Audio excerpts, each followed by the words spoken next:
How's it going, everybody? Bryan, Alvarez, and Dave Meltzer here. Wrestling Observer Radio, August 12, 2018. Figure4online.com/WrestlingObserver.com. Got a Sunday morning show here because last night, the G-1 finals, Hiroshi Tanahashi beating Kota Ibushi to win the tournament in a show that actually went just a little bit over 3 hours. We were expecting like 4.5. Yeah, no, the thing that they did on this tour is that, because I noticed on the first night of Budokan, the show went about 3 hours, and I figured that's usually like, you know, the last 3 nights are usually 4 hours, and then the final night's like 4.5. And they did 3 hours the first night, and they go, oh, I bet they'd do 3 hours the second night, which they did. And then last night, I figured it was going to be 4.5, and it was done in 3. We could have actually done the show last night. It was only I was thinking about that, actually. Yeah, I was too, but it was just like finished at like 2 a.m, and it's like, I'm already up. It's not that bad, but it was kind of like the last time we tried that. But then that was like at 4 a.m. the last time we tried that, which wasn't a good idea. That was a very bad idea. Yeah, we could have. Hey, did you get one complaint that the show was too short? I didn't hear anything about that. No, but you know what though? I mean, like with New Japan shows, the way they do the show, you know, where it's best to, I mean, you build each time and everything like that. I mean, I cannot think of a New Japan long show that I've ever thought was too long. So, and that includes some of the Tokyo Domes that were 6 hours. I've never thought that. But did I think that any of these shows were too short? No. When last night was over, it was kind of like, last night was a one-match show as far as match goes. It was, all the angles underneath, and that's what this is supposed to be. And then you got the big match, and, I thought the big match went the perfect length for that match. I thought it's like, it's so hard with this tournament the last couple of nights and so many of the matches during the tournament, because it's like what's the best? You know what I mean? Like my favorite match, my personal favorite match, which is not the match, and it is not even close to the highest rated match that I have. But my favorite match was the Okada and Tanahashi match on Friday. I just thought that was just wonderful. The perfect pacing, great story. No, I never worried about anyone for 1 second. All I kept thinking is these guys are so freaking great. They're at a different level of, anyone with you can count on one hand the number of people that I've seen in my life. They're on the level of these guys, and it was just a great match. That said, the next night with Omega and Ibushi, I thought that was a better match. I mean, a lot better match. But it wasn't my favorite, but I thought that match was just absolutely incredible in a completely different way.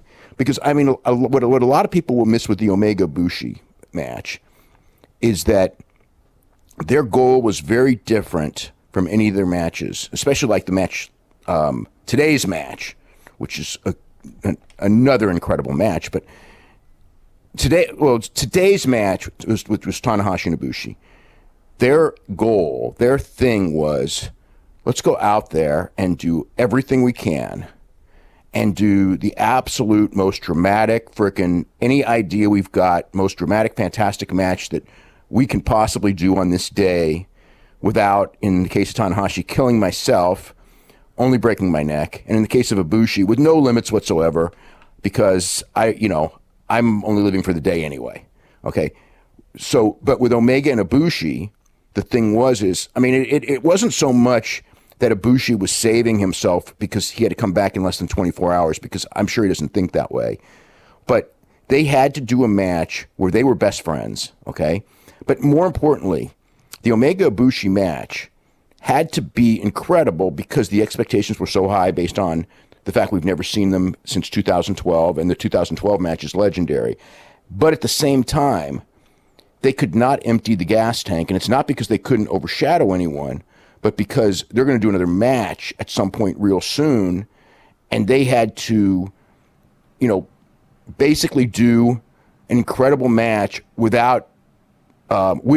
major limitations, not limitations on their body, but limitations on their brain, in the sense of this match was done to build another match, as opposed to Tanahashi and Ibushi, which is done to just end this tournament with this most incredible performance that you've ever seen. So, it's like, and again, and I mean, there were many, many incredible matches. There were more incredible matches in this tournament than any tournament in the history of wrestling, by far, because last year's was the best tournament. And you could argue in some ways last year's tournament was better because this year's tournament had certain issues that made, the over-reliance on the ref bumps, the over-reliance on interference and things like that soured many of the matches. But high-end matches this year blew away last year. And last year was incredible. But, I mean, it was just there's matches that were like so many. There were so many matches that are like a blur. They did too many great matches that you don't remember them, and it's really kind of sad. And they've warped the perception of people in a lot of ways as to what a great match is because they've just blown this standard out of the water. And I mean, just like the thing throughout this tournament, people are going like, God, this A block, it's no good. And it's like, what the fuck? You're getting Okada 4+ star matches constantly. Tanahashi, who may not have been the best wrestler in the tournament, but you could argue he was. Tanahashi, this was and I watched his whole career. I believe that this was like Tanahashi's greatest performances in certain ways that he has ever done. And last night was, I mean, when we were watching, when it was over, it was like, is this the best Tanahashi match you've ever seen? And think of that, what that is. And it's like, and I think it may be the second best, but it may be the best, but it's in the, it could be the best Tanahashi match ever. It's certainly up there with it. And, it's just, I don't know, man. It was just, and listen to like, we went from the whole gimmick that was always like, oh, you've got to watch it with the Japanese commentators, blah, blah, blah. And it's like that by the end of this tournament, by the idea, because I did this with the Omega and Ishii match, because somebody had told me, and I hadn't watched it yet. And so you've got to watch it with the Japanese commentators. Like, well, I've watched this whole tournament in English, with the exception of like 2 matches that I watched in Japanese for whatever reason. And it's like, I'm watching this one in Japanese. So I watch in Japanese, and it's like, yeah, this match is great. Let me watch it in English. I'm going to watch it a second time. It was better in English. So anyway, that's just certain thoughts. So tell me what you thought of the last 3 nights. Well, I didn't watch. I watched the finals, obviously, all the way through, and I watched the Omega Bushi match, and I have not seen Tanahashi Okada yet. Oh, it's fantastic. I was watching, when Omega Bushi was done, I was like, all right, this match was awesome. But very clearly the idea is, like you said, they got to do another match down the road. And Omega's been on the show and he's talked about that. Like we've talked about, what do you think when you're doing your matches? Why did you do this spot? I noticed you didn't do this. He goes, yeah, we're doing another match down the road. We got to say blah, blah, blah. What is interesting about it, though, when you were talking about this was, if you remember when they did that first Omega Okada match at the Tokyo Dome, there was like no plan to do 3 matches because they didn't know if he was going to stay. There was that whole period where he was deciding what he was going to do. But here's the other part of that. Okay, it's like nobody knew going into look, put it this way, going into the first Omega Okada match, like everybody knew it was going to be a great match because I remember the week before the show, I was thinking like, like this is going to be like a freaking awesome match. I kind of think that I might feel really bad if I don't go to it. It's going to be that good. But I mean, like you didn't know that it was going to be the beginning of this trilogy or 4-way or whatever it's been. I guess it's been 4 of like, the greatest matches of all time type deal. Like you didn't know that. And it was only one, it was like, it was booked to be one match. And it's like, stay or go. Even if he stayed, it was like, yeah, it's Omega and Okada, they're top guys. They probably are going to wrestle in a G-1 again and all this. But it was never, like, when they went in the ring, it wasn't like, okay, this is how the program goes. He's going to beat you now, and then you're going to do this, and then this and this and this. I mean, it wasn't like that. Exactly. So my point is, like, they went into that match not going in there to save stuff for a second match and a third match and an hour-long draw and a championship change down the road. They went in there for one match. Well, they went in there to, you got to remember, this was the biggest match of Kenny's career by a wide margin, like nothing close. So, and he's in the main event at the Tokyo Dome. against Okada, who, Okada had other matches main event at the Tokyo Dome. So you could say it was one of the biggest matches of Okada's career, not necessarily the biggest, because at that point in time, could you really say it was bigger than the Tanahashi matches? At that point, no. It was as big, maybe, but not bigger. But for Kenny Omega, it was by far the biggest match of his career. And they went out there with the idea of, let's just frickin' have, a 6-star match. That was the goal, among other things, and telling the story. Whereas, like Omega and Ibushi, they did this incredible match, but the goal was completely different. I know, but my point of all of this is Omega and Okada went in there, no plans to do something later, no plans to save anything, no plans to build for something bigger down the road. They threw it all out there. They still managed to come back for a trilogy and later a championship change, and some people would say that every match got better. I know you would argue that the hour-long match was better than the G1 match, but it doesn't matter. The point is, they still were able to come back and do all of this. So as I was watching Omega Bushi, it was almost like what you did was right. Like, you should have saved stuff for later on down the road. You only have 20 minutes in there, or 24 minutes or whatever it was. You have some sort of cap on what you can do here. But I was almost watching it thinking, you guys could have done so much more, and I'll bet you still could have come back and blown away this match. I've seen it. Not in 24 minutes, though. That'd be tough. No, they could have done more in 24 minutes. They could have done more. More stuff. I don't think they could have done a better 24-minute match. I think that's the. But can they go out there in 40 minutes and do a much better match than they did? Well, if they went out there in 40 minutes, they could do one of the greatest matches of all time. Easily. Yeah, but I bet if they went out and had the same 24 minutes based on this match, they could have a better match the second time because of the story they would tell coming out of this match. Yeah. I agree with that. I agree because it's part of everything. Yeah. So. I just thought, it's weird. It's another thing. It's like, it's kind of like a lesson. Cause I saw like afterwards, cause we stayed up for a long time afterwards because of that high. And there was like, I don't say I wasn't really looking, but then some people were kind of going like, there's people like complaining that the old guy won. It's like John Cena. And it's like, are you talking last night? Yeah, and it's like everything you got to learn. Wrestling is, first of all, Japanese wrestling and American wrestling are different anyway, but everything is about time and place. Everything is about time and place. There are no hard and fast rules. And when you look at wrestling with hard and fast rules, you're limiting your understanding of wrestling because every day it's different than the day before. Every situation is different because the audience is different and what the audience wants is different. Your goal is to figure the audience out. Okay. I did not think that Tanahashi was winning this G1.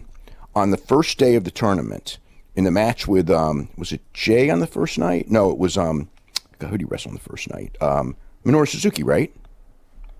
I don't even remember. Yes, it was Minoru Suzuki. On the first night of G1, I remember watching the match with Tanahashi and Minoru Suzuki and going like, and part of it is also because Tanahashi did, off air when we did that interview with him in July, and we were talking, and he didn't tell me, but he kind of did about what was going on and things like that, and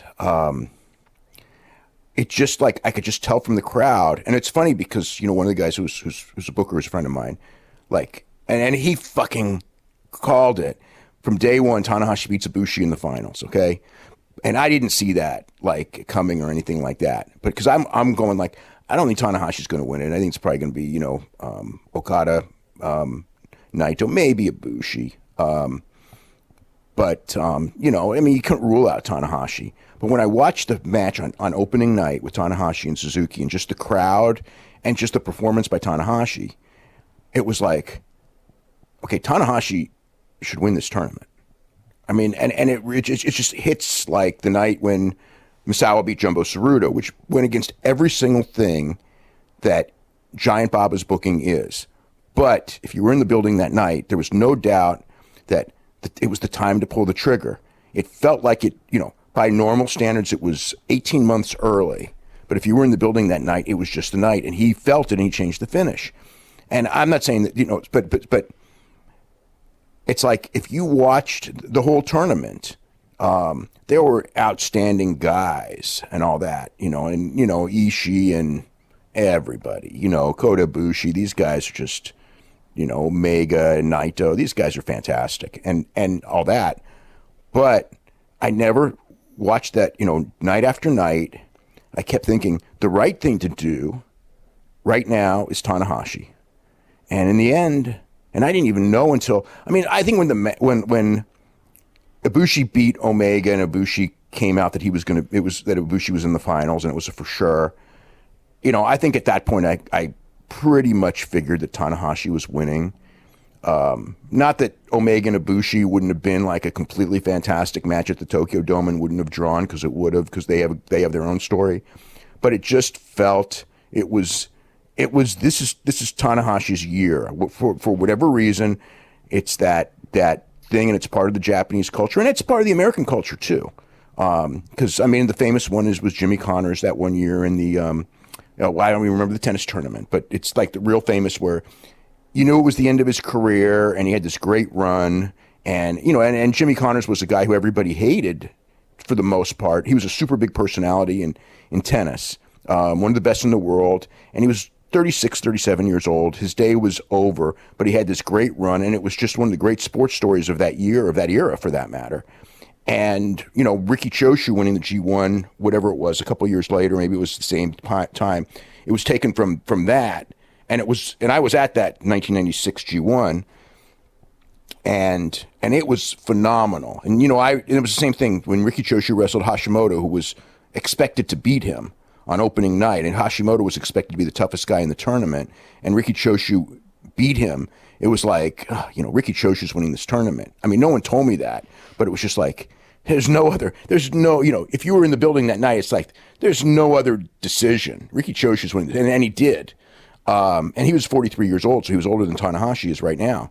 In part, there was a difference in that story in the sense that Ricky Choshu had never won G1 before, and Tanahashi's won it twice before, so this is a third time. But I don't know. It's so much of this is instinct. But throughout the whole tournament, that was always my mentality was, I don't think he's going to win because, he doesn't, whatever, he doesn't need the win, or I didn't think that they were going to go with Tanahashi. I really didn't think they were going to do a Tokyo Dome main event without Okada. That's really what it was.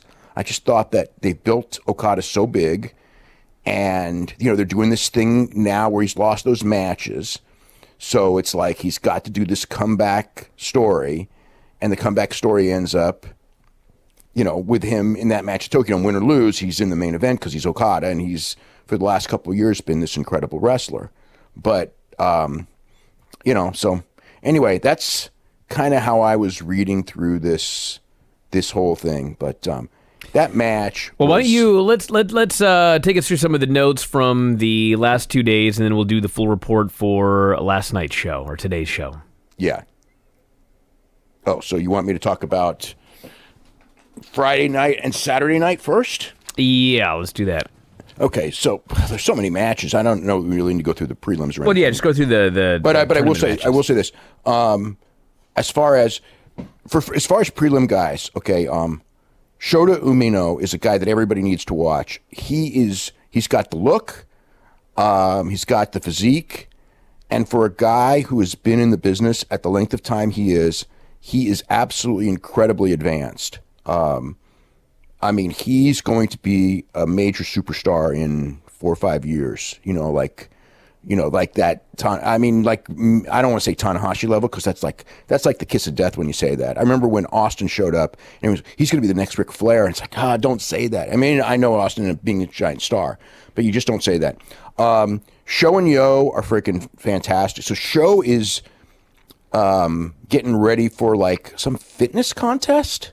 Not a bodybuilding contest, but like a bodybuilding. I don't even know, like, do they have them for men? Obviously they have them for women, like Dana Brooke does them, and, a lot of the WWE women. That's actually a good question. I don't even know. I've only seen women do it, but.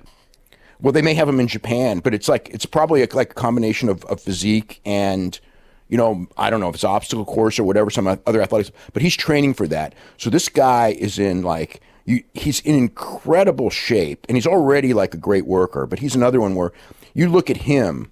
I mean, Sho and Yo.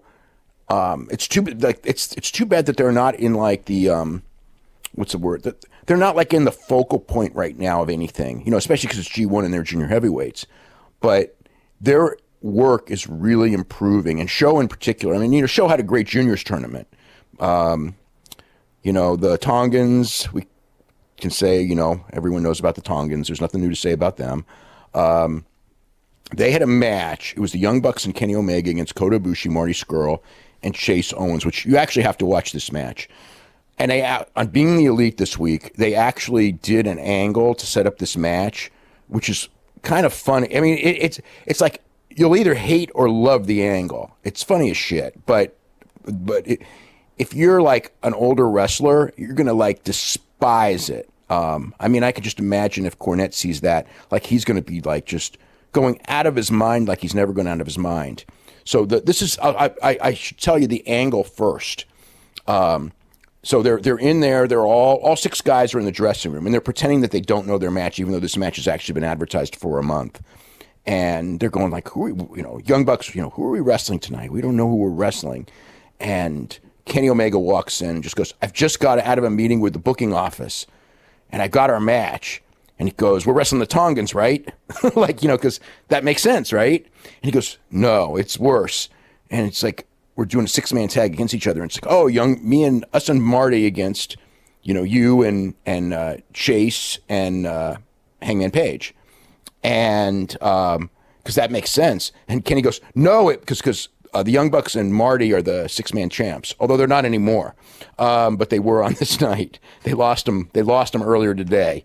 So, and he goes, no, it's you know, Young Bucks and me, Kenny Omega, against Ibushi, Marty Scurll, and Chase Owens. And of course, the reason they did this match is because Ghetto's booking is that the guys who are going to be wrestling each other the next day work tags against each other and work spots to build up. That's how they do their booking.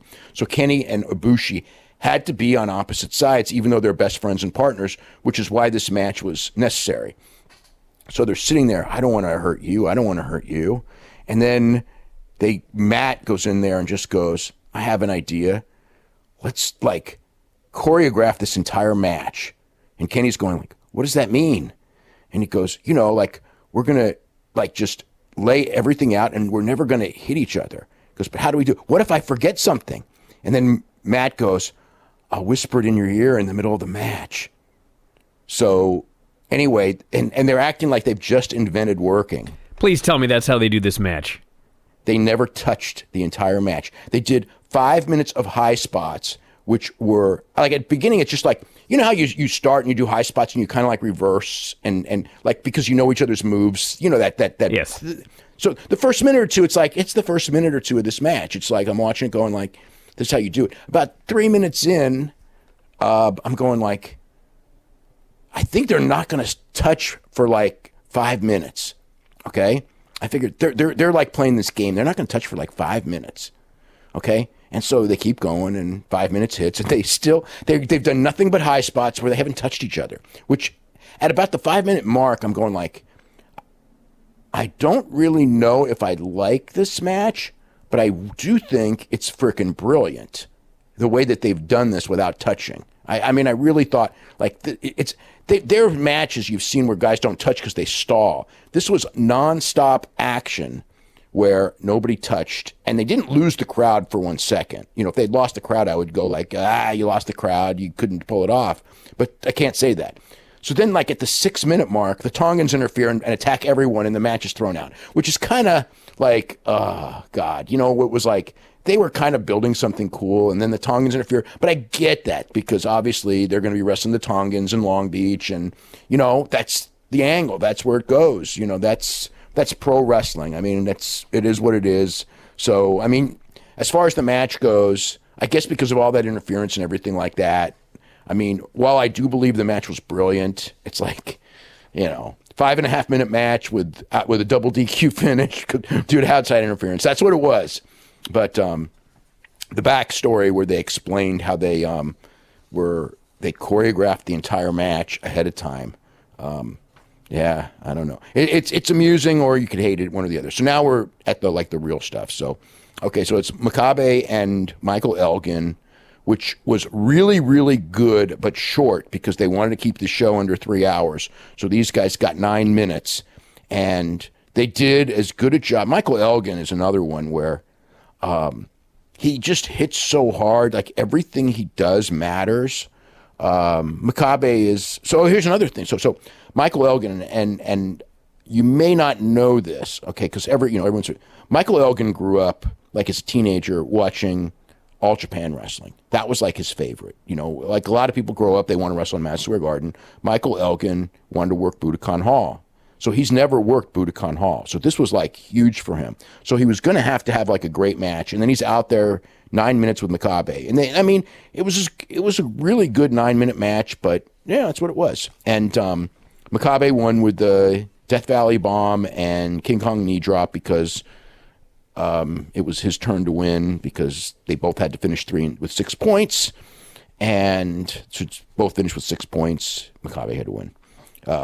Yoshihashi wrestled Hangman Page, and for the exact same reason that I just said, Yoshihashi had to win, which he did.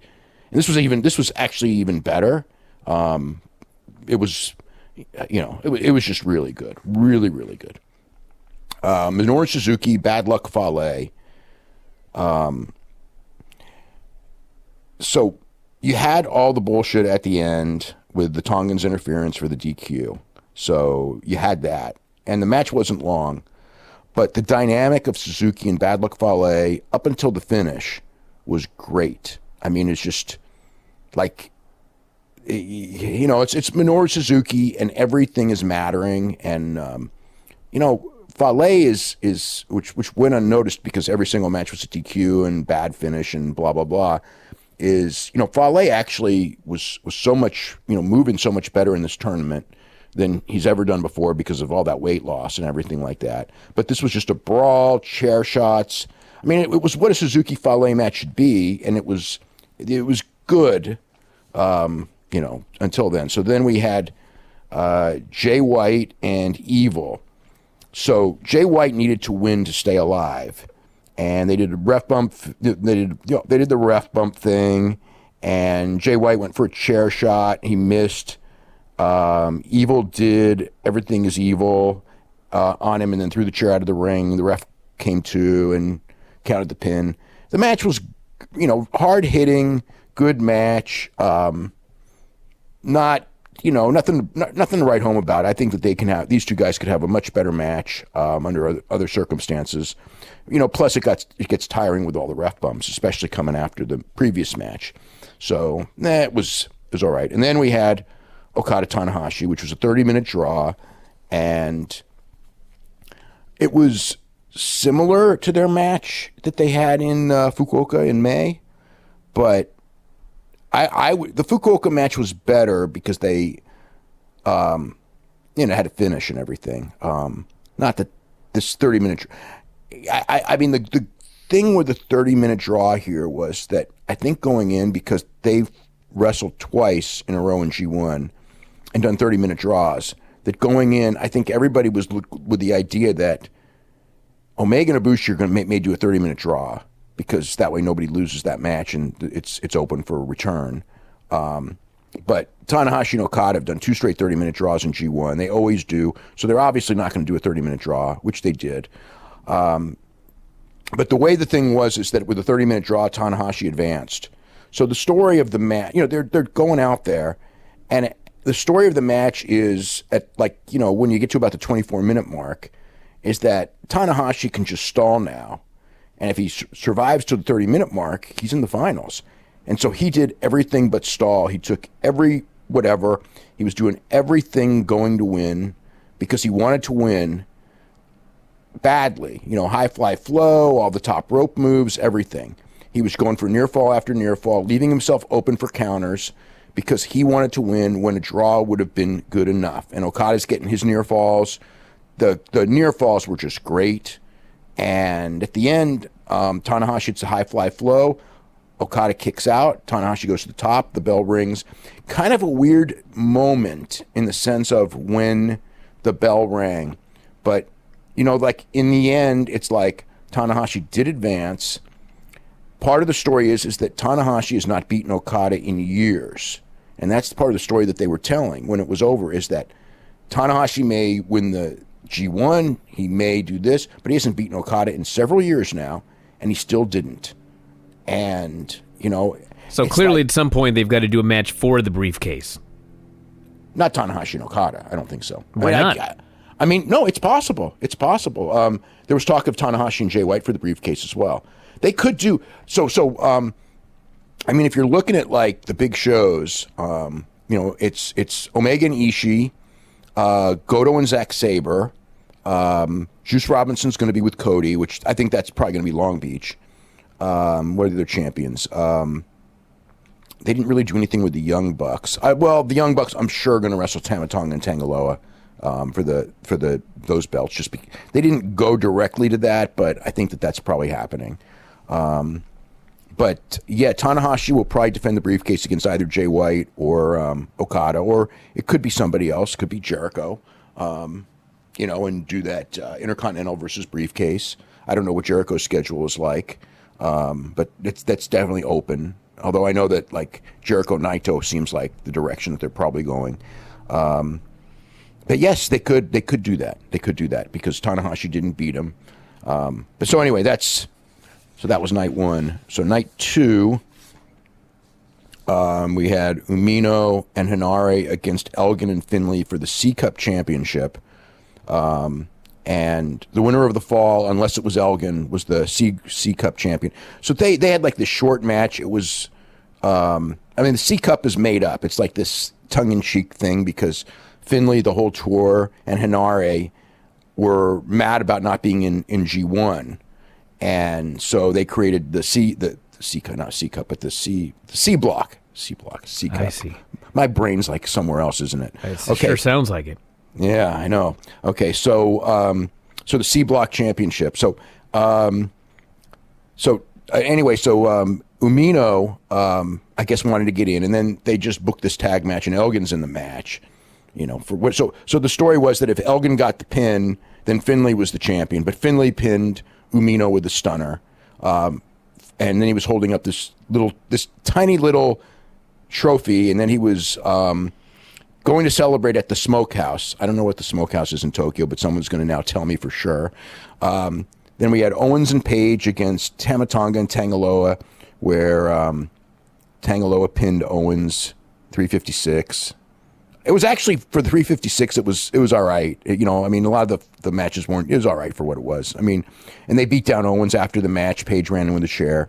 Then Jay White, Show and Yo against the Young Bucks and Marty, which was a 6-minute match. It's all entertainment. In the sense of it was, the Young Bucks, if you get 6 minutes, they're going to do 6 hard minutes. You got 6 hard minutes. So Jay walked out on Show and Yo, and I think Marty Scurll beat Yo with the chicken wing for the finish. And the story here is everybody figured that Show and Yo and Jay would probably get a non-title win to set up a title match later, but in fact, that did not happen, as it led to something else on the next day, and that's why the Young Bucks and Marty won. And Jay White walking out as partners is part of the whole Jay White thing. We had Evil and Bushi against Suzuki and Desperado, and it was Evil pinning Desperado. Also a short match, but very good. You have Suzuki and Evil, and any Suzuki match, if he's got his brain into it, is going to be pretty good, and he was into it. Okada, Geto, and Yoshihashi against Tanahashi, Honma, and Makabe. Makabe pinned Geto with King Kong knee drop. Obviously, the story in this match, even though Tanahashi's in the match and he's in the finals the next day, the whole story of this match is Honma, and he looked much better than he did the last time. He did the Kokeshi. He, he's not the old Honma. He's never going to be. He was not. The first time I saw Honma, when he did his first match back a couple weeks ago, I thought it was like sad and he really shouldn't be in the ring. And he said the same thing. He goes like, everybody was behind me, but I don't know if he used the word I sucked, but he implied that he sucked. And it's just like, but there was so much sympathy that I could get away with it. But going forward, I can't rely on that anymore. So he was, he wasn't in a lot, but he was fine. He at no point did he look like he did not belong, which I can't say about his first time. Obviously, there's stuff where I don't know if it's good for him. He's a little unsteady on his feet, not as much as he was the first time. They did the spot where they teased the draping DDT, where you just get horrified, but they didn't do it. He does, like I said, he does his Kokeshi, not off the top rope, I don't think. But yeah, it was such a good match. And then the big ones, Tama Tongan, Toru Yano, which sucked. DQ finish, same old. The story here was that if was it this night? Because he threw down the ref over and over again. Yeah, because if the Tongans interfered, they were going to be suspended without pay for 3 months. So they didn't interfere in this match, but he still got DQ'd. Goto and Juice, it was a good match. It was not a great match. Juice won. With the whole idea here is that obviously, Juice. The story is that Juice has never beaten Goto in a singles match, so he did. So that's a way for Juice to end the tournament good. Ishii and you didn't see Ishii and Sonata, did you? No. Okay, that one you got to see. Fantastic match. Just Ishii won, and he had to because Ishii's Ishii's got to be winning his matches now because he's heading for an Omega title match. Just it's exactly what you would imagine from these two. Sonata, gets better every time you see him. If he just had some charisma, he'd be a future IWGP champion. Ishii's, maybe if he ain't the best in the world right now, he's on one hand, you can count on one hand the guys he's in there with. He's had an incredible tournament. Yeah, this was a great match. You have to go out of your way to see that. Then it was Sabre and Naito, where if Naito won and Ibushi won, then Naito would win the tournament. So everybody was figuring that, Naito probably is going to beat Zack. And he went for his second Destino. Zack blocked it, hit a Zack driver, pinned him clean in the middle. Excellent match. Just excellent. And then Omega and Ibushi, which you saw. I did see. I mean, it was a great match. The thing I was thinking about this the other day when you were talking about how I can't remember what show you were watching, but you were talking about how your perspective was all skewed because you were watching all of these matches from the G1. Oh God! And yeah. it suddenly hit me that you're watching all of the matches. I'm picking and choosing only the matches that everyone says is the best. So I'm even more skewed than you are. Can you imagine watching WWE? At least I'm watching those Tongans matches. So yeah, WWE... I'm not watching any Tongan. So I watched this match, and when it was over, I thought, man, that match was great, but it's not the best match of the tournament. I actually thought it was the best match of the tournament. Are you kidding me? Really? I love it. Oh man, I thought it was great, but I thought that I'd seen many matches better. There's nothing wrong with the match at all. It was a great match. They did, like we were talking about earlier, they couldn't do everything. Yeah, but I will say this. There were things that Omega did in earlier matches, like getting pins with a J Driller, so they used the J Driller here as the big spot where Ibushi kicked out. So they had designed some things, I think, earlier in the tournament so that they could kick out of things in this match, but they were still saving the big things for later on down the road. Yeah. Well, the one move that I just absolutely loved was when he went out there with that full Nelson superplex off the top ropes, and you're going like, oh my God, he's going to freaking kill Ibushi, and then Ibushi lands on his feet. That was just, it's like, that's just different level, because, I'm really into... Not dying? I'm into that right now during this tournament. I'm heavily into not dying. But especially because everybody was worried. I mean, even like they showed like the Young Bucks showed like right before the match, Kenny's about to leave for the match, and they're sitting there going like, we're way more nervous than like if this is our match. Oh yeah. Yeah. And it's like, and everyone in the company was nervous about this match because. But it wasn't that dangerous. It was it wasn't. There were plenty of matches more dangerous, including the Tanahashi match. But I'll talk about that later. Oh yeah. No kidding. But no, this was not as dangerous as I expected. It was absolutely brilliant from like a move standpoint and things like that, which is one of the reasons that I like Omega matches, because the thinking is and Ibushi's right with them. The thinking's at a different level, from other guys, and you can really see that. So I do want to mention that there was a spot that Ibushi has been doing. This moonsault double knees to the sternum. Oh God! The announcers, if you only watched the Tanahashi Ibushi match, the announcers absolutely freaked out about it in that match. But let me tell you something. That was nothing compared to the one in this match. Yeah. This one was the point of the knees right to Kenny Omega. I thought he killed the guy. This was like the scariest thing I ever saw where a guy didn't land on his head. I did think that he might have broke his ribs on that. It was so brutal, but they just kept going, and tons of great spots at the finish. Ibushi missed a Phoenix Splash.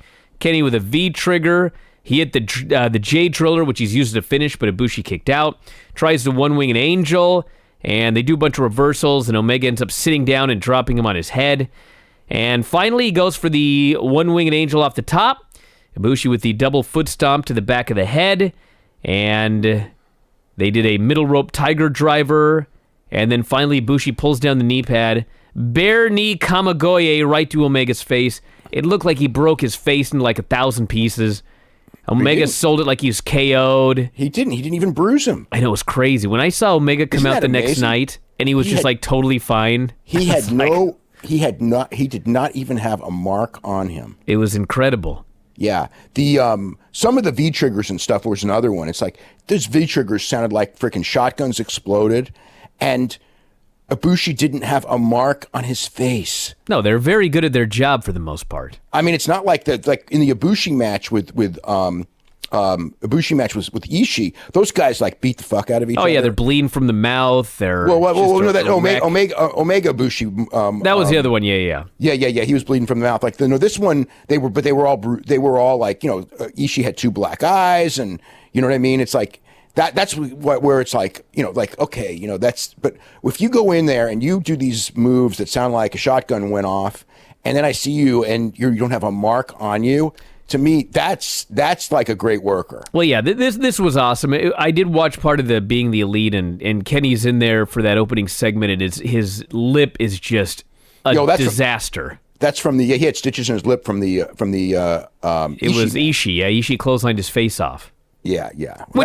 Which watching it, like, it was a total accident. Like, this was not Ishii tried to clothesline his face. It was just like in the middle of the spot, he accidentally clotheslined him up high and hit his face. But, I mean, this is not like, but I watched some of these Ibushi matches, and like the goal was to land on his head. Okay, but this was not the goal to break his face. The Ishii Ibushi match, the goal was to beat the shit out of each other and do this out of this world incredible match because whatever, and they weren't even the main event. I think they were third from the top. I think they were third. They weren't even. Yeah, they were third because Naito had to follow him with was it Naito and Goto? There's so many matches. I'm sorry that I don't have it right in front of me, but I think it was Naito and Goto because there was heat about that, about Naito and Goto having to follow that because they were supposed to have a great, fantastic match, but it's like the Ibushi Ishii match was like great, fantastic on like a level above. I mean, it really was. So it was like, it was tough. Naito had to follow it, and then Omega with Zack that night, I think. I'm trying to remember. Omega had a great match that night too. I think it was with Zack. So it was like, so that's whatever. Well, let's go to the finals. Well, let's see if there's anything else with this match. I just was, that match in like the Tanahashi Okada. Okay, so I had some of the guys who go to PWG with me were at Sumo Hall and they were at ringside. So anyway, apparently, and I've actually heard this from them. I actually heard from a couple other people that it was like, you need to be here because these matches live were so much better than what we saw. I guess because the sound, you know what I mean? Like the one thing that's like when you hear these sounds, explosion sounds, because I've been to Japan, and it's the same. Look, it's the same with WWE too. but they're not as loud. But I mean, the thing is like you never get, and UFC as well. Because one of the reasons why people go, why don't they judge in a soundproof booth so you don't hear the crowd? And I go like, you don't get it. You've got to hear the sound of the punches. And like you can watch, and this is the one difference when I would go to UFC and I would sit at ringside because, I was right there at ringside. So I'm not that far from the judging perspective. So when you hear like the guys in that front row and second row of ringside, the reporters and their scores, they're going to be better than us on TV as much as I like to think that I can judge a fight from TV. And 95% of the time, maybe 98% of the time you can. But the one thing that you never get, because I remember when there was a boxing match. I don't remember which one it was, but I thought like the judges messed up. I remember because this is before Mark Ratner worked for UFC. And it was a Vegas match. And I go, Mark, I don't remember who it was. I think it was a De La Hoya fight. That he lost, but I just go like, Mark, I think Oscar won that fight, and he just goes, oh, I know you would say that because all my friends who watched on TV thought the same thing, and he just goes, I was at ringside, I could hear the sound of I could hear the impact of the punches, and you can't, and he really didn't win the fight, and he just goes, why don't you look at what the reporters in the front row said? And all the reporters in the front row had the same as the judges. So sometimes, believe me, sometimes the judges suck, but he was, and he would tell me that, like, the judges blew it on this one. But in this specific case, he was like, I know where you're coming from, but look at what the reporters in the front row said. And they all agreed with the judges on that fight. And it was because, so anyway, the point I'm getting at, long versed, is that evidently these matches were absolutely incredible live. Because I had people say that like the Okada match, the Omega match with Ibushi, and the Tanahashi match with Ibushi were, one of my friends said that they were the second, third, and fourth best matches he's ever seen in his life. And all of them said that they were probably top 10 matches that they'd ever seen in their life. So, and their star ratings, which I don't really like talking about star ratings here, but were much higher than mine on all three of these, significantly higher. And it was, when it went back and forth, it's like, you really blew it this time. This is the one you really should have seen. Because, like, really, like, the last three nights to me, I probably thought that the last three nights last year were every bit as good. And I was told that if you were live at both shows, that this year's last three nights blew away last year's. So, anyway, I just wanted to bring the live perspective to it because I thought that was important. So... okay, go through tonight's show. All right, so tonight, Togi Makabe, Michael Elgin, Honma versus Yuji Nagata, Shota Umino, and Ayato Yoshida. I'm still not comfortable with Honma. He walks like he's a little bit unstable. He's a little unsteady. Yeah, he hit an elbow at one point and kind of fell down. Yes, he did. Did his falling headbutt, which... probably was maybe one of the things that led to all of this happening in the first place. Yeah, he was better the night before, but yeah, he was also in a lot less in this match than he was the night before. I wonder if like 2 nights in a row isn't a good idea for him. Yeah. So they gave Umino a little bit. He looked good, and Yoshida looked great as well. Yoshida, he's only been working for 2 years. He's been working 2 years. For a guy with 2 years experience, he's kind of unbelievable, actually. And well, Umino's only had 1 year. I think they're both unbelievable. Yeah, but the difference between these two is Umino's only had 1 year, but look who he's been in the ring with every night. Whereas Yoshida he's worked with some of the New Japan guys on the Lionsgate shows, but that's like maybe 5 matches or something, working with Nagata and those guys. But he's working like with independent guys, and he's this good. Yeah. So he is definitely somebody to keep your eye on. And he's got size. I mean, he needs to get his body a little bit better, but he's got like more size than most of the Japanese guys. So he's somebody to watch. So they gave him the big hot tag at the end, ran wild, big kick. Both teams broke it up, and then Yoshida hit him with a King Kong knee drop. Makabe hit him with the King Kong. Makabe pinned Yoshida. Yeah. Knee drop for the pin. So Yoshida, yeah. It was short. A lot of these matches were short here on the undercard. Yeah. Like Bad Luck Fale and Toa Hanare. That was short. Hanare attacks him at the bell, big shoulder tackle off the top. Then he runs into a lariat. Fale hits the grenade, lifts him up at 2. Bad Luck Fale pins him, walks out. Like I was like freaking stunned. Because to me, like, Hanare is too good to be in this position where he's losing like a squash like this. But their mentality, like, they got the new mentality of the 3-hour show, and that was the deal. Yeah, but you know what? For like 2 minutes, this is like a really fun 2-minute match. Yeah, but this is teacher-student. There was so much they could do story-wise with this match that they. I mean, there's aspects of this match where they could really have had a good match. Well, the story they told was that Toa Hanare showed up on the first day at Bad Luck Fale's class. Oh, and he got his ass kicked. Went right after him and got his ass kicked. So obviously we didn't see that. So that's what happened here. Yeah, that's what they did here. So I'm sure there's like a long-term story. A couple of years down the road, Hanare's going to beat Fale if Fale's still Fale. So yeah, I was fine with it. Yeah. Wait, Yoshihashi and Goto versus Taichi and Takashi Iizuka. This match wasn't any good. They brawled all over the place early. Iizuka spent much of the match biting people, which at least is hard to mess up. And then Taichi pinned Yoshihashi with a powerbomb. So, nothing special here, to say the least. But then Taichi grabbed Goto's Never title, tossed it in the air. So I guess Taichi Goto for the Never belt looks to be a match. There's also a Goto and Sabre match. But they've got, there's a lot of different matches that are being built up because they're building up the whole fall. And you got to remember that they've got the Destruction Tour is probably going to have 3 big shows. And you've got Long Beach. So you're, so that's kind of like, but Yoshihashi's going to get another match with Goto, it looks like. I'm not into Yoshihashi. Just not into him. The ring entrance is really good. I think it should be better. His lip syncing just doesn't do it for me. I mean, I would love a really good lip syncer, and he's not that. So anyway. Juice Robinson, David Finlay versus Cody and Hangman Page. So, the story of this match is that Cody ended up getting in the win over Juice. Juice tried a pulp friction. Cody switched into the vertebreaker, got the pin. So, I presume Long Beach, it's going to be Cody versus Juice for the title. U.S. title. I presume that. No one said that, but I presume that too. Yeah, it's a pretty good match for the length of time they had. Finlay hit an elbow off the top. Cody hit the ring, and Juice laid them both out. He has Page in the corner. He puts Cody in the Tree of Woe, does his running cannonball, and then it broke down to the 4-way for the finish.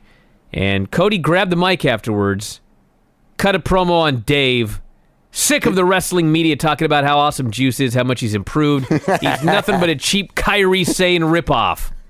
And he's the next U.S. champion. He actually did that. You know what was awesome about it was, I actually loved the line about him being a cheap Kairi Sane ripoff. Dead silence in the building, though. Oh, yeah, but he's doing that for the United States, not for Japan. Because awesome. they don't even know Kairi Sane. Kairi Sane is, Kairi Hojo, and it's different audience and all that. So, no. So, anyway, the thing that so Juice, when he was coming to the ring, he wears the hat and the glasses, and he gave him to a little kid, like the Bret Hart deal. Yeah. And it's like, that really worked. You know what I mean? It just worked. I hope he keeps doing that. He's, Juice is going to be a freaking superstar. Kind of already is. Yeah, maybe he is. Young Bucks and Marty Scurll versus Tamatanga Tangaloa and Taiji Ishimori. Tangaloa comes out. He's kind of promo. He puts over his own team. And then he says, our opponents tonight. I can't remember who they are. Like, he doesn't know their names. Yeah. So finally the Bucks come out. Tonga says, tonight is not supposed to be a title match, but we want you guys to put these motherfucking belts on the line. So Nick polls the fans. They want the match. Harold May's at ringside. They ask him. He gives a thumbs up. It's now a championship match. Okay, I got to say this about Harold May. Every time I see him in a television role, it scares me. Because I've seen too many authority figures in television roles, and sometimes it's fine, but often it's not. But hopefully this will be one of those cases where it's not. Well, you know what's funny is not only was he playing an authority figure like we get in WWE, but he was a real authority figure. But they did like the total WWE. You have these Tongans, everybody's hating their matches, they're bad matches. They do the storyline where New Japan is doing disciplinary action against Tama Tonga for choking a fan, And so to get heat, they win the titles here tonight. They're the champions. They had to win the titles, though, because the Bucks already had the tag team. You don't want people holding two sets of belts, especially with the Bucks who are not full-time in New Japan. So, as soon as they made this, like when the match first happened. As soon as they announced it was a title match, you knew it was going to be a title change. Right. But even when the match was announced, which was like 2 hours before the show started, the match they announced it at 8 our time. The show, so 3 hours before the show started, they announced the card. As soon as I heard that, I go, oh, the Tongans are going to win, and they're going to win the belts on, in Long Beach. Actually, was what I expected, which was kind of like, they're going to do that match in Long Beach. Oh well, but they did it. They did the title change here. Finish was actually pretty cool, and it was clean. The Bucks hit the three-headed monster. Ishimori kicked out. Skrull grabs Tonga Loa. He's going to break the fingers, but as he goes to break, Tama Tonga flies in with a gun stun, pins him clean in the middle. So that was a good finish. Tongans grab the belts. They throw them at Harold's feet. They walk to the back, disrespecting the belts. They don't care about him. And then the Bucks and Skrull took the belts to the back. So title change, but no. The Bucks, the belts that the Bucks I think took back were the IWGP Tag Team belts. Oh, maybe that's what they took back. Not the Never belts. They did the and then Tama Tonga did the gun stun on Nick, and Tonga Loa did the ape shit on Matt. After the match as well. So they left him laying. It was not just winning the title; they brutalized him. Yes. Which so they're trying to put heat on him. I mean, that's the whole. All of this is trying to put heat on him. There's different ways of looking at it. I don't know. They're trying, but I don't know. It wasn't appealing to me, in the sense the way that they did it for the whole tournament. Like if they did it like 3 times, and there were 3 times in important spots where you got heat and you remembered it, but when you do it like 20 times, it's kind of like it's overkill angle, and that's why I think that I didn't like it so much. They made the stunning announcement that the Tokyo Dome show will take place on January 4th. Yeah, that stunned me. Yeah. Naito... It's weird. I already planned my vacation around that. That's crazy. I know. Naito, Evil, Sanada, and Bushi versus Suzuki, Sabre, Kanemaru, and Desperado. Had a Suzuki-gun brawl at the opening bell. A lot of Suzuki working over Naito, so appears they're doing something there. Sanada tagged in near the finish, got cut off. And finally, big 6-way, Kanemaru tried to spit the whiskey, missed. Sanada put him in the skull end, and he tapped out. Suzuki beat up Naito again. Had to be torn off Naito after the match. Threatened to kill a young boy with a gotch pile driver, and then slapped the shit out of another one afterwards. And he choked out Tsuji also. And away he went. This was a fun all-action match, nothing to write home about. Ishii, Yano, Jay White versus Omega, Chase Owens, and Yujiro. Here's Omega out here. This is when I was like, this guy is totally fine after last night. I thought he was on death's door. Here he is. Bunch of comedy early. There's a spot where Omega, Owens, and Yujiro are going to do the row the boat spot on everybody else. They call Peter into the ring. They put her in the middle, and they have her dance as they row. So they're rowing. She's dancing in her thong. First, Yujiro's completely distracted. He stops rowing. Chase gets completely distracted. He stops rowing. Omega, meanwhile, is just furiously rowing away. Sees his partners are distracted. He gets up. He kicks Peter out of the ring. Very effective heel turn here by Kenny Omega. And then the match came to life. Ishii and Owens running wild on each other. Ishii is awesome. Chase tried the package pile driver. Ishii avoided it. Big brainbuster for the pin. And then he picks up the IWGP title, folds it up, hands it to Omega, points to himself. I cheered. I can't wait to see that match. Oh, God, no shit. Can you imagine, No. Because the match that they just had, which also was a contender for the best match of this entire tournament. I think it may have been my favorite match that I saw of the tournament. Well, you wouldn't be alone, because a lot of people thought that. But and actually, until... it's either that or the main event of last night. Yeah. Or tonight. Until this weekend, it was my favorite match of the tournament. But I don't know. It's like the Okada Tanahashi match, just to me, it's again, and I don't think anyone will say it was the best match of the tournament, but it's for what I like in wrestling, it was the best match. I would not, like I said, I would not rate it the highest because there were other matches that were clearly better, but it's just so. I mean, just the pacing. I'm just and the watching both those guys. Those guys are. It's like there's guys who can do like incredible athletic stuff, like Kota Ibushi.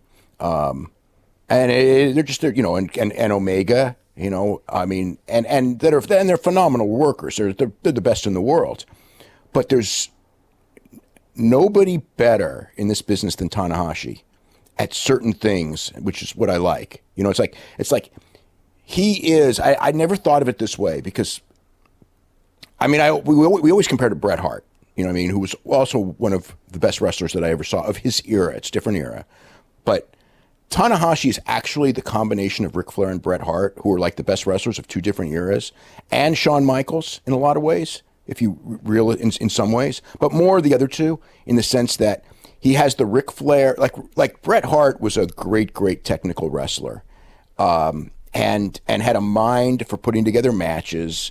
Because I remember I always used to get sucked into the Bret Hart matches more than anybody, even more than Rick, but Rick was more outstanding in some ways, and more than Shawn, who was more flashy. But I always would get sucked into Bret's matches, like you do with a Tanahashi match.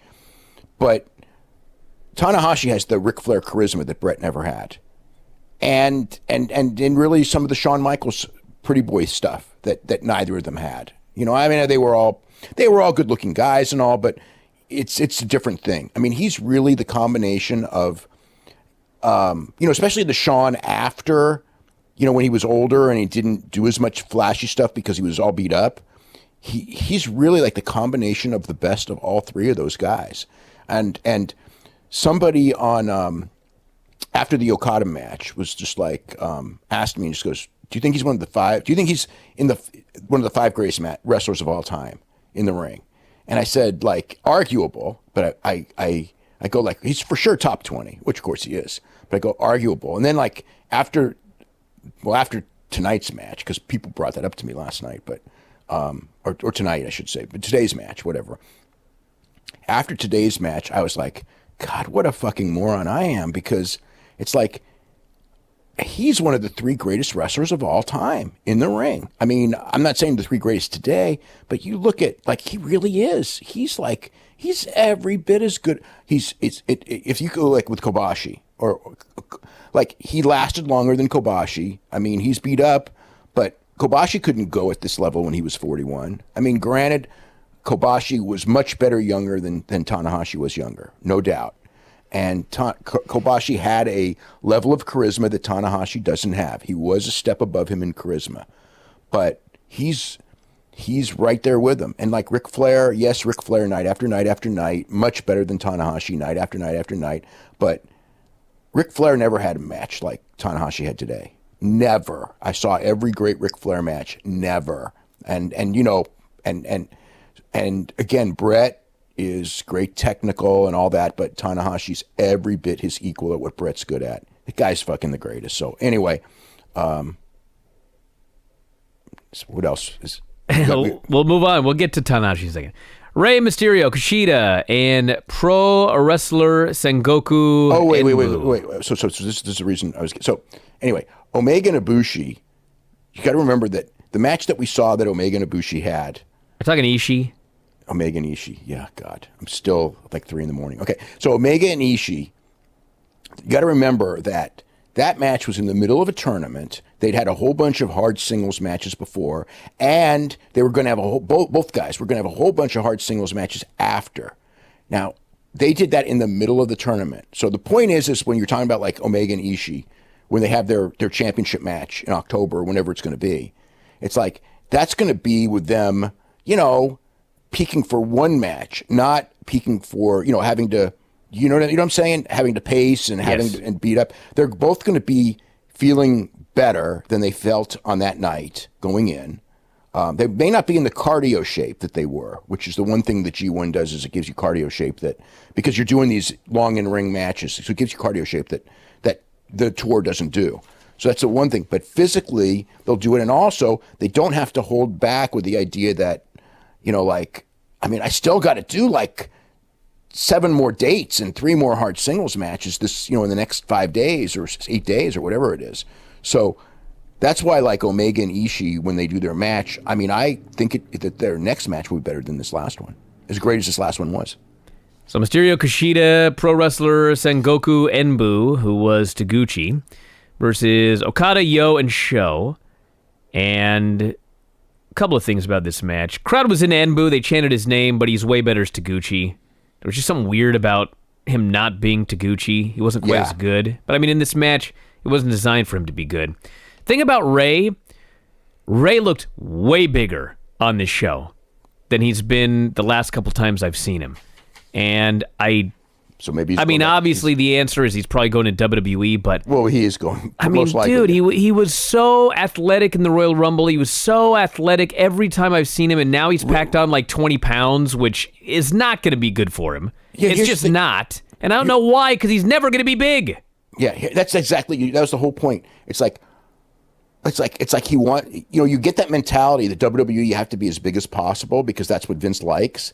But it's like, Ray is never going to be big. He's going to get hurt again. It's an extra weight on his knees. You're so right. You were so right. I know. I know this is a small man who's gotten bigger before. It's not... and I didn't get big like this. Okay, but think about this. Think about this about Ray. This is when we talk about... Think about how many times Ray got hurt when he was in WWE, even when he worked a light schedule. And think about, since Ray left WWE, how many times he's got hurt. He's got hurt 2 or 3 times, a little bit, for where he'd be out or whatever. And he did tear his bicep in one match, whatever. He did get hurt a few times.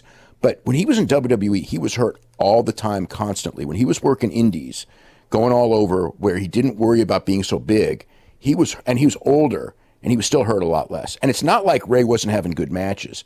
If you saw some of the stuff that he had, when he was in that oh God! Anywhere when he was motivated and working with a good guy, he wanted to show that he could keep up with them, and he could.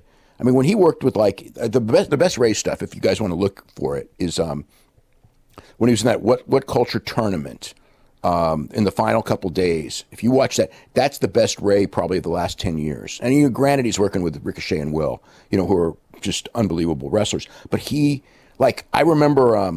And actually, some of this Lucha Underground stuff with what was the guy's name? Prince Puma, that mysterious guy. That was unbelievable too. And I spoke to Prince Puma once about it, and he was telling me that that he couldn't believe, and he's super big, grew up as a big Ray fan anyway. But it was just dude, this guy is the best, and guys say it, but it's the thing is, when this guy's healthy, he can work with the best guys in this business, the best flyers in the business, and he can't fly as good as them now, but he can work at their level right now. But if he's 20 pounds heavier, it's he's just sacrificing what he's got. It's a risk. Yeah. So they had a spot where he was going to go for the double 619. Okada broke it up. It got probably the biggest heel reaction of anything on the show outside the Tongans. Oh, he broke it up and then hit the drop kick. Have you ever seen the drop kick booed? Yes, it was incredible. Yeah. And Ray hit Show with the springboard splash for the pin. They pushed hard afterwards that he still wants that dream match with Jushin Liger, so he better hurry his ass up or it's not happening. Yeah. And finally, Tanahashi, Kota Ibushi, G1 Finals. Omega's in Ibushi's corner. Shibata is out there in Tanahashi's corner. And the thing about Shibata being out there is they do this match, and they do a lot of mat wrestling early. The story is Ibushi's got a bad knee, and Tanahashi's working on it, dragon screws, etc. Kind of starts sort of slow. And then finally, Tanahashi tries to skin the cat. Ibushi catches him, sit-down pile driver, and gets a near fall. High fly flow to the outside. Ibushi got in at 19. All sorts of big spots. Huge moonsault to the outside by Ibushi. Top rope Frankensteiner. Sold it like Tanahashi landed on his head, but he didn't. And then finally, they're down there in the middle of the ring, and they're going to do their New Japan striking battle. It's unbelievable. These two fucking guys decide We're not going to throw the forearms. We're not going to do chops in the chest. We are going to slap and palm strike each other as hard as we can in the face. As fast as we can with no defense. Now listen. This was such an unbelievably... If you take your brain out of it and you're concerned for a human's welfare, this was so unbelievably great. And it took this match from, like, a great match to, like, an historic... like an awesome match. Oh, this was an absolutely epic... It's one of the greatest you've ever seen as far as the striking battles. Like Tanahashi, I can't even explain. You just got to watch this. But the point of this is, you can't. Words cannot describe the drama and those battles in the last 15, 20 minutes. It was incredible. But these guys are hitting each other as hard as they can in the head. And I don't care if it's an open palm strike. I don't care if it's a slap. Slaps aren't that bad. No, Dave. Listen to me. I know you're right, though. There are WWE performers that you don't hear about it, but they have suffered concussions from being slapped in the face. That's true. Okay? That's true. You're right. These guys are palm striking and slapping the shit. And here's Shibata on the outside. I know. Whose career ended from one headbutt. And these guys are just in here that was a lot worse massacring each other with these strikes. That was a lot worse than anything they were doing. But you're right, because here's the other thing, too, is that, you know, the long-term damage is not from one blow, but it's from repeated blows. So these were repeated shots that rocked each other, even though, like, they were not, nobody was in danger of knocking the other person out. But there were so many of them with no defense that absolutely, yes, you're right. This was like what you would get with a Suzuki match, but it was like, it's like it went didn't it feel like it went longer?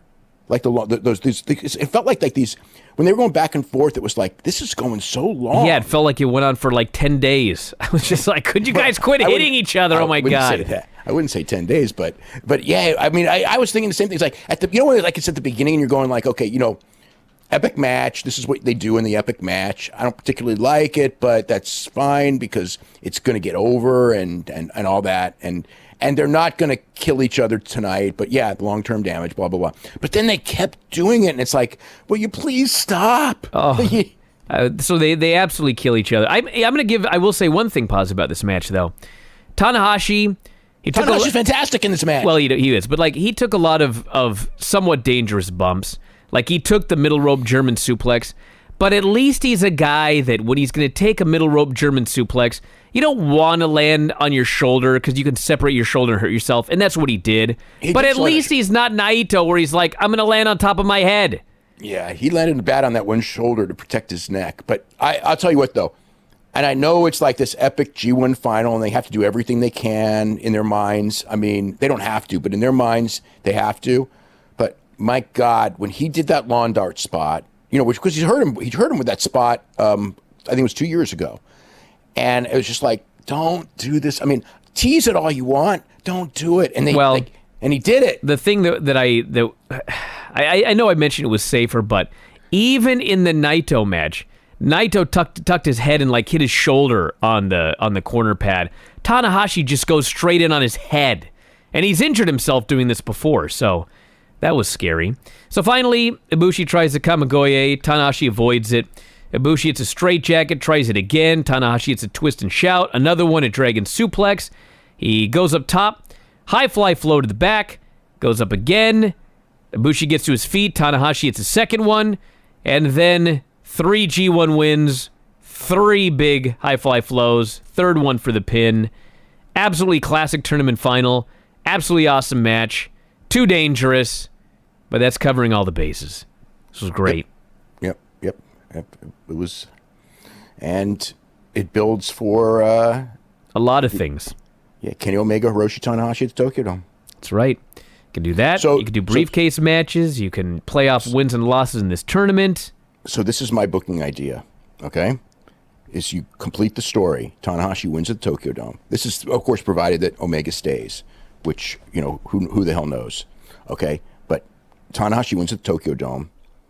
And you do the rematch in Madison Square Garden, and Okada wins the title in Madison Square Garden. Hey, Tanahashi can headline his Madison Square Garden show, and he can headline a sold-out Madison Square Garden, and that's the right finish for Madison Square Garden. Because here's the thing, with Omega, I mean, with Okada, and with Omega to a degree too, it's like they needed like a 6 month, or 9 month, or in the case of Okada, the 2 year run, which really made him.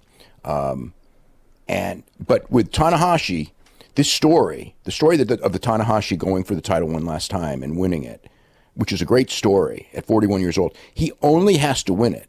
You know what I mean? It's like there's no reason for him to have a long title reign when he wins it. I mean, it shouldn't be like a 2-week thing, because then it's bullshit, right? But if it's January 4th to, what's the date? April 6th? So that's 3 months, right? That's fine, because he won it. That's because the whole story is not defending it. The story is winning it. So as soon as like Tanahashi won, I go, okay, what do you do? And it's like, he wins the title. You go all the way. But it's perfect, because you want that in Madison Square Garden. Because what's better in Madison Square Garden than Kenny Omega winning the championship, the IWGP title? So people will go like, because you don't want people to go, oh, they didn't give us a real, they didn't give us a real. Wait, Okada or Kenny? What's your booking idea? Who beats Tanahashi in Madison Square Garden? Kenny Omega. Okay. Kenny Omega, absolutely. If he stays, if he doesn't stay, then maybe Okada, maybe somebody, maybe.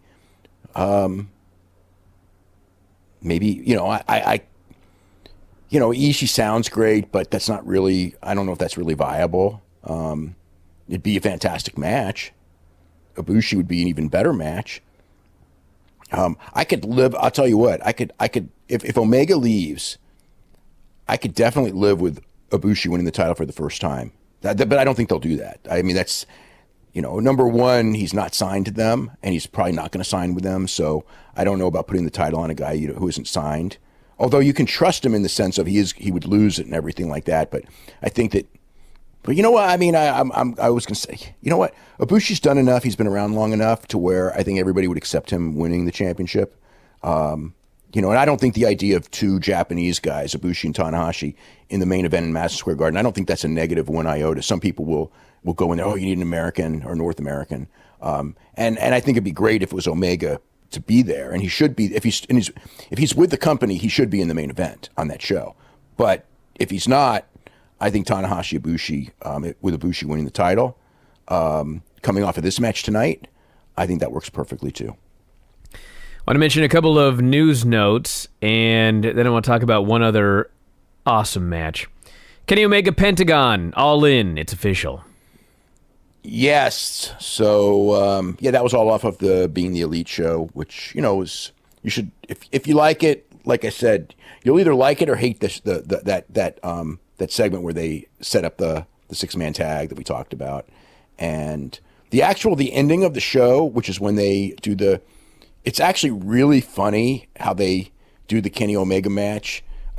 Because Kenny, it's like he's sitting there, and it's like he just got out of the Ibushi match. It's just ended, and he's sitting in a chair, and he's just pretending that he is hurt so bad. I've been in the worst tournament, and what am I doing? And it's like, and it's like, can I be like in can I be like in the opening match, like an opening 6-man tag? And it's like, well, we got a different idea. He goes, the Battle Royal. I can be in the Battle Royal. And they go, well, we got a different idea. And then it's like, we're going to put you in a singles match. A singles match? Oh my God. It's like, and then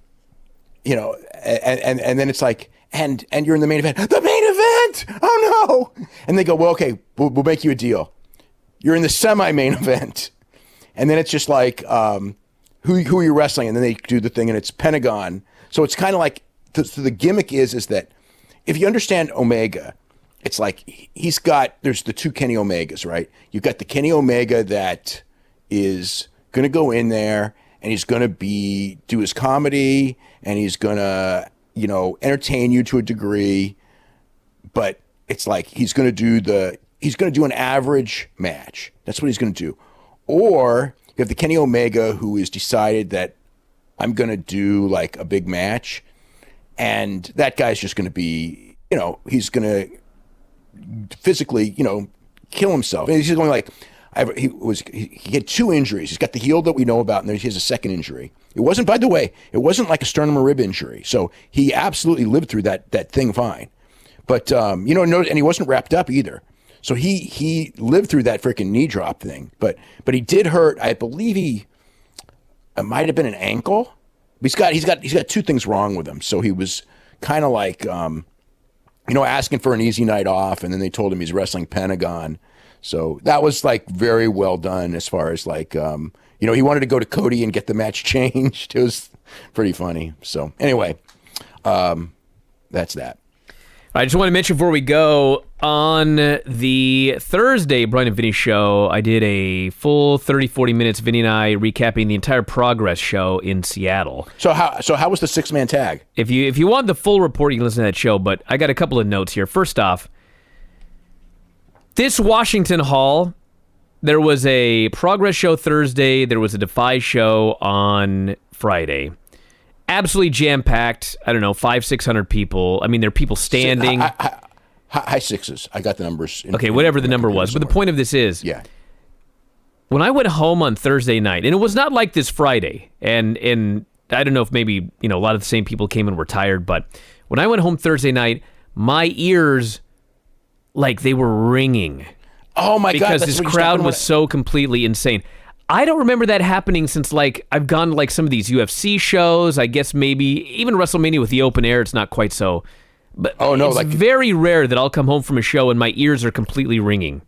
This was Kerry Von Erich nuts. In Dallas. Oh, my God. Kerry Von Erich in Dallas. I would watch those matches, and I would be driving home. And I was living in Wichita Falls, which is a 2-hour drive.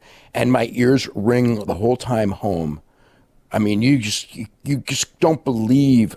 I mean... I guess Chikusa Nagayo, when I saw Chikusa Nagayo at Korakuen Hall, it was the same thing. But and maybe Hogan, but you know what? I still think Kerry Von Erich more than Hogan. But anyway, go ahead.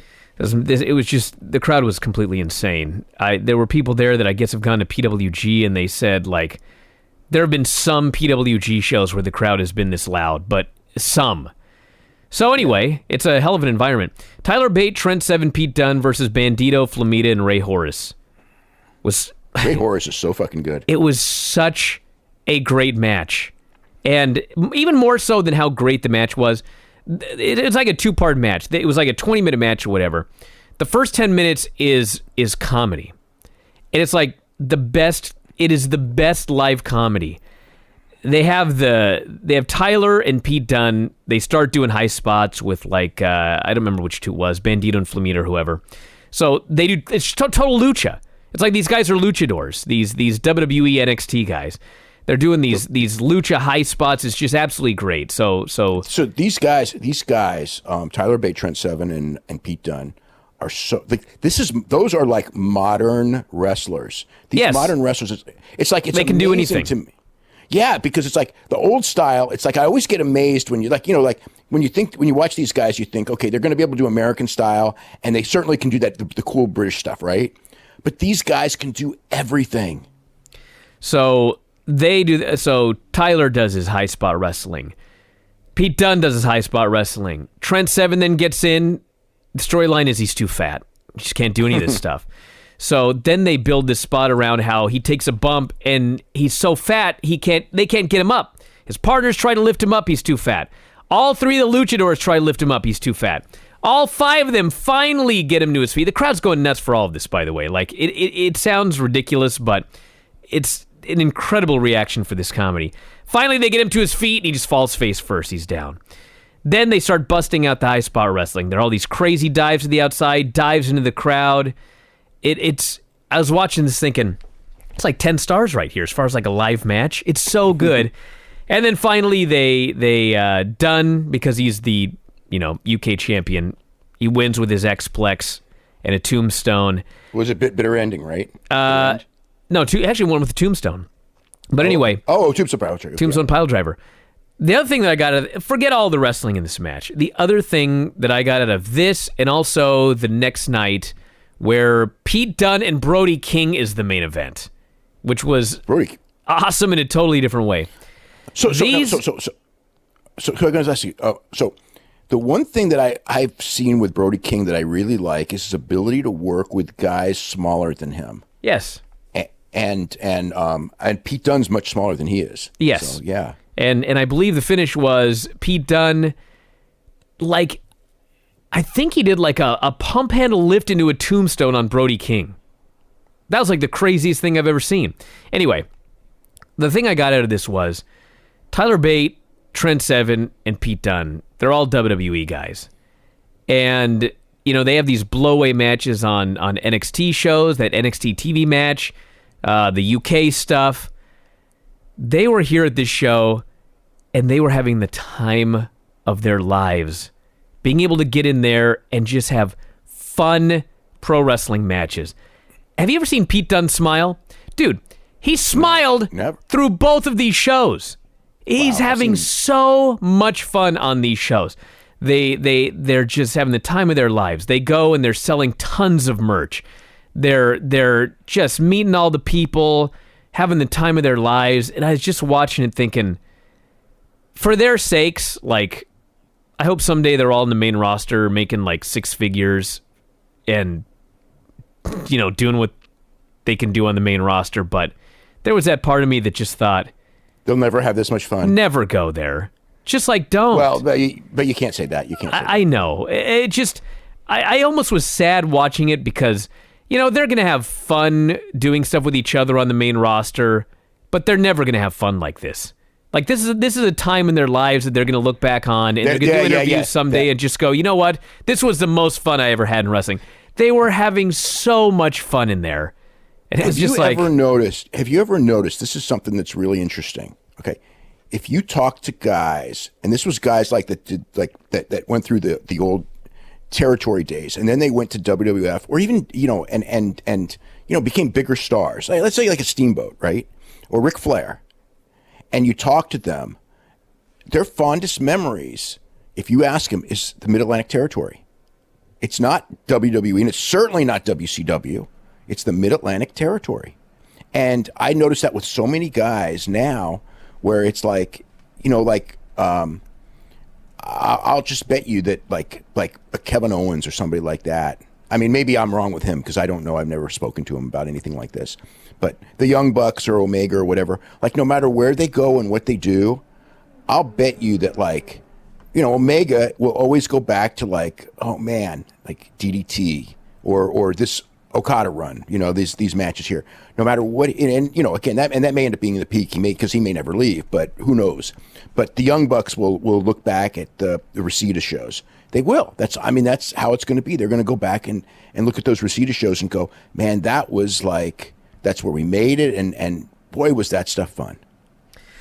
So with that, everybody, we are out of here today. There's a let's go through WWE for this week. So it's the go home week. We got Andrade Cien Almas and Zelina Vega versus Lana and Rusev in a pre-show match that's been added to SummerSlam. So what number is that? 12 is that matches. Like 11? Oh, well, it doesn't matter. It's a 6-hour show. Whether it's no matter how many matches it's going to be, it's still going to be a 6-hour show. And then, so what? There's nothing tomorrow. I don't know if Brock's on the show tomorrow. Brock was always scheduled for Greensboro. He is not advertised for Greensboro. He's never been advertised, but he was always scheduled. So I do not know, like, for sure. Ronda's on the show for sure. Everyone else is going to be on the show. I presume with all these matches announced that we're not getting Cena and Undertaker, although Cena's working Kevin Owens in China. Yep. And SmackDown, did they announce anything for SmackDown? Aiden English versus Andrade Cien Almas on SmackDown, so Aiden can prove his worth. Continues the storyline thing, so that's fine. That makes sense. And then they got the 205 matches, Cedric and Jack Gallagher and Akira Tozawa and Leo Rush. And I'm trying to think if there's any other stories. So people were asking me about Asuka worked last night, so she's fine. She didn't walk out, that or anything like that. I mean, it's funny because like that story that made rounds, and who the hell knows where that came from. It's like when I heard it, it was like, this makes sense. I mean, because I started thinking like, if I'm Asuka, does this make sense? And I started thinking like, this makes sense. I mean, it's just. And it's funny because I was asking around with some people that were actually on the Raw brand, not the SmackDown brand, so they didn't know or anything. They didn't know anything either. But we were just going like, if like I was her, I'd probably be like really mad right now because I never really thought about it. But just think about it. Wouldn't you just be like, Yes, I've been thinking about it for a while. God, it's like I think about it a little bit when I see her and they don't do anything. But it's like if you go like she was in that match, but the whole booking, she lost that match to Charlotte for like no reason whatsoever, other than the idea that we had to end the streak because we have no idea how to book a winning streak, which is like a winning streak. Which, by the way, I've gone through plenty of booking stuff. And I will tell you that booking a winning streak is the easiest thing in the world to book. All you got to do is keep booking them to win. Okay? And then when the time is right, you book them to lose. I don't know that if the time is, but here's the thing when you do a winning streak. When it's time to lose, there has to be a reason to lose and a comeback, and it's got to be part of the story. It's not like fucking Bill Goldberg and Kevin Nash where, oh, we got to beat him. We got no idea what we're going to do after, but we just got to beat him. Even though our business, even though we're like doing 30,000 people on Monday nights, and I'm not exaggerating those numbers, by the way, they did 3 shows that were between like 27,000 and 35,000 that month. We got to beat him because somebody booed him, and it's like, oh, they booed. It's like you're doing the biggest business in the history of any company ever, okay? Ever. I mean, granted, it's been broken since. Ever. And this is the guy who has been your catalyst. He's your number one drawing card. And we're going to beat him with no idea what we're doing. We're going to beat him because we have to beat him. Because we have to be, So anyway, that's neither here nor there. But Asuka's, so it's the same thing. It's like, at least like with Magnum TA, it was like part of a program with Ric Flair, and where he's going to lose and he's going to come back after Ric Flair. You know what I mean? And it's part of like it's all there's a reason when he lost, and it was a big deal when he lost. So with Asuka, it's like, yeah, it was at WrestleMania, so that's big. But then they beat Charlotte twice with Carmella right after, so it's like Charlotte didn't get any momentum, and Charlotte has less momentum now than she had before, than she had the week before she beat Asuka. Would you say that? Would you say that be accurate? It's 100% accurate, right? Yes. Okay, so she didn't gain anything from that. So. And Asuka's got, like, what, 5% of the momentum she had that same week, right today? Maybe? 10%? If you're being nice. Yeah. So it's like, isn't, like, the goal of booking to get people over, not under? That's been the idea. Yeah. So anyway, that's the Asuka speech. Okay. All right, we're going to wrap it up. We'll be back tomorrow with more. I'll be back later today with more. Check it out, WrestlingObserver.com. We'll talk to you again after a while.